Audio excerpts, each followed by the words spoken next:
A vez que um verdadeiro assassino tentou me matar e eu sobrevivi. Não era um criminoso endurecido, nem um skinhead assustador ou um gangster durão.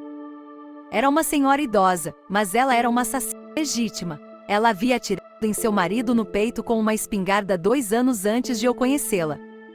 Ela não foi para a cadeia porque tinha vários testemunhos que confirmaram sua história de legítima defesa. Os rumores na vizinhança contavam uma história diferente, mas, independentemente disso, ela realmente havia matado um homem e a espingarda que ficava no canto do hall de entrada provavelmente era a arma do crime. Enfim, eu conheci essa mulher no auge do meu vício em drogas. Estou sóbrio agora, há quase 6 anos. Um colega viciado me informou alegremente que tínhamos um novo fornecedor promissor que vendia sua receita de 70 pílulas todo mês, a senhora Cocô. No dia seguinte fui até o endereço e percebi que essa mulher morava apenas algumas ruas abaixo da minha amiga Selena. Parei na casa dela primeiro para dar um oi. Quando ela me perguntou por que eu estava no bairro, eu disse que estava indo ver a senhora Cocô e sua expressão mudou. Foi quando eu descobri não apenas a história do assassinato, mas também um monte de outras histórias malucas sobre coisas que ela havia feito com as pessoas na vizinhança.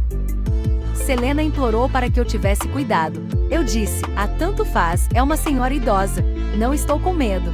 Fui até o endereço dessa pequena casa de espingarda e bati na porta. Ela estava esperando por mim. A porta se abriu um pouco e pude ver o quão baixa e idosa ela era. Tudo que eu conseguia ver era um pedaço do seu rosto e um dos seus olhos vermelhos.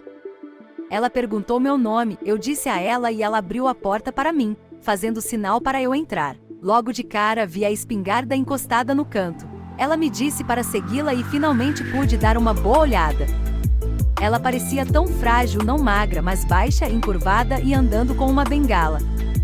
Ela tinha a cabeça envolta em um lenço de seda e estava usando algo parecido com uma bata. O diabetes havia afetado parte do seu pé esquerdo.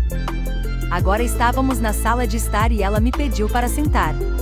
Escolhi o único lugar vago no sofá. A casa inteira estava bagunçada, mas não suja. De repente, um tapete colocado de forma estranha em um chão de madeira me fez pensar o quão difícil seria limpar sangue dos assoalhos. A Selena disse que ela realmente matou aquele cara aqui dentro? Ela me ofereceu uma bebida e um lanche.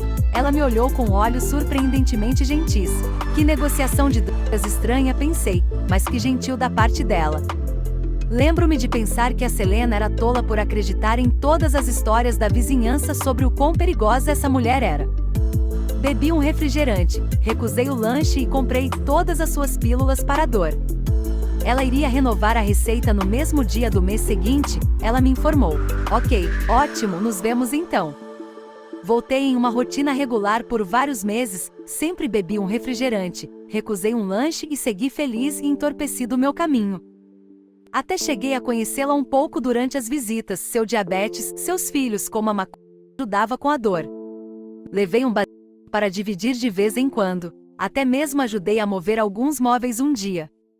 Nunca houve menção ao falecido marido dela, e eu não iria perguntar. Eu havia esquecido completamente qualquer ideia maluca sobre essa velhinha doce possivelmente enlouquecendo a qualquer momento. Em um mês de verão, era meu dia de ir à casa da senhora Cocô. Meu amigo Shine já estava comigo, então decidi deixá-lo vir junto. Chegamos lá e entramos, mesma rotina de sempre. Ela olhou para ele com certa desconfiança, mas eu disse que ele era boa pessoa e ela o deixou entrar.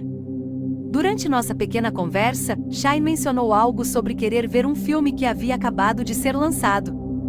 Não consigo me lembrar qual filme. A senhora Cocô ficou animada e nos disse que tinha justamente uma cópia pirata daquele filme que poderíamos pegar emprestado.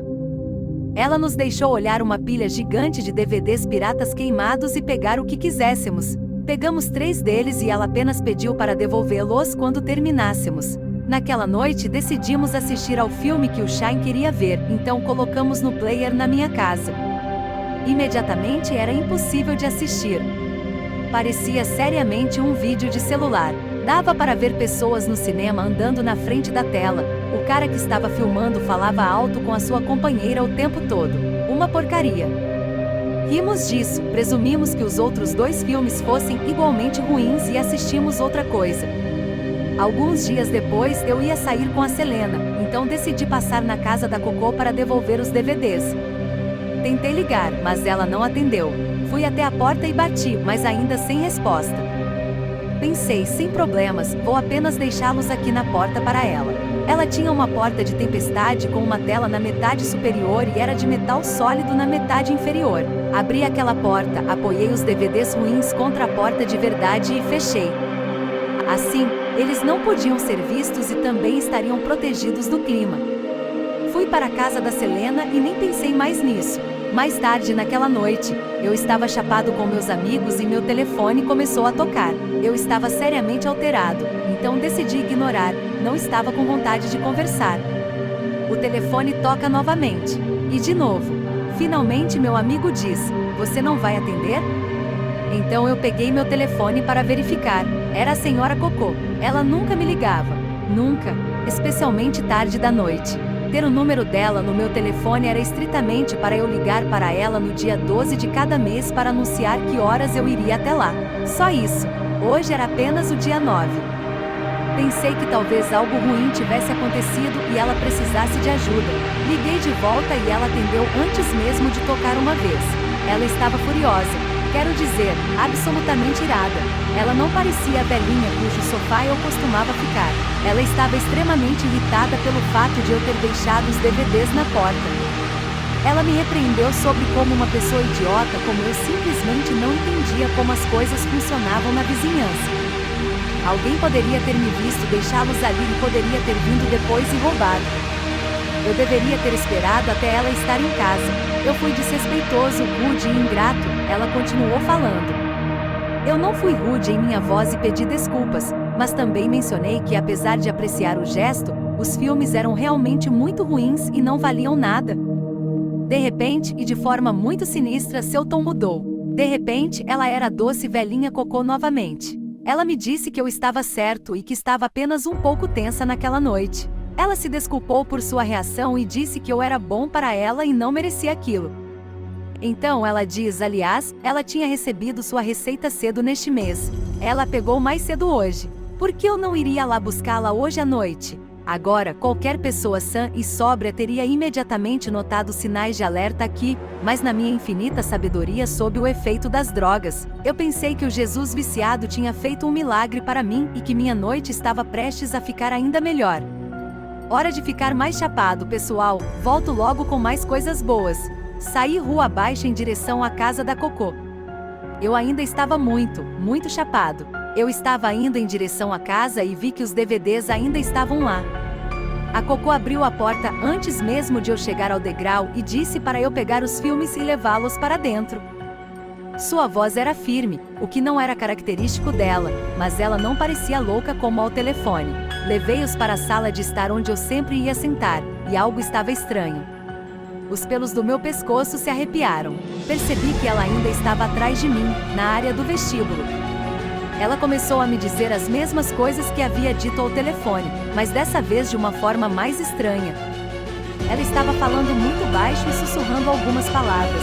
Eu não entendi o que ela estava dizendo e me virei para pedir que ela falasse mais alto. Foi quando eu a vi. Na parede ao lado da porta, atrás dela, havia uma foto emoldurada. Era uma foto dela e de seu marido. Ele estava sorrindo. Sua camisa estava manchada de sangue. Eu estava olhando para o homem que ela matou. Meu cérebro tentou processar tudo rapidamente. Os DVDs, o pedido repentino para pegá-los, a foto manchada de sangue. Então eu ouvi um clique. Eu sabia o som. Era o som de uma arma sendo engatilhada. Eu me virei para olhar para ela, o olho vermelho, e lá estava a espingarda na mão dela, apontando para mim. A senhora Cocô era de fato uma assassina, e eu estava prestes a ser a próxima vítima. Eu não pensei duas vezes. Meu instinto de sobrevivência tomou conta de mim e eu corri. Saí pela porta dos fundos, derrubando a pilha de DVDs falsificados enquanto passava por ela. Vou ser honesto, uma vez que encontrei o caminho para fora da casa, eu não estava tão assustado. Não era como se ela fosse me alcançar.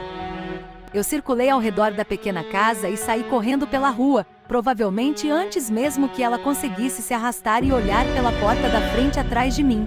Nunca cheguei a ver se ela realmente pegou a arma. Minhas costas estavam viradas para ela, e eu tomei a decisão de correr sem nem mesmo olhar para trás, mas eu apenas sabia. Eu senti. Foi uma sensação que eu nunca vou esquecer. A parte assustadora foi saber o quão absolutamente chapado eu estava e o quanto eu estava alheio à situação, até o último segundo. E essa é a história de como eu quase fui pego por uma velhinha louca com uma espingarda, por causa dos piores DVDs falsificados do mundo. Faz você se perguntar que pequena infração seu falecido marido cometeu. Sim, esta é uma história verdadeira e eu tenho muitos outros encontros loucos cheios de drogas, se vocês quiserem ouvir mais. Obrigado por assistir. Deixe seu like, inscreva-se no canal e comente o que achou do relato. Tchau, tchau!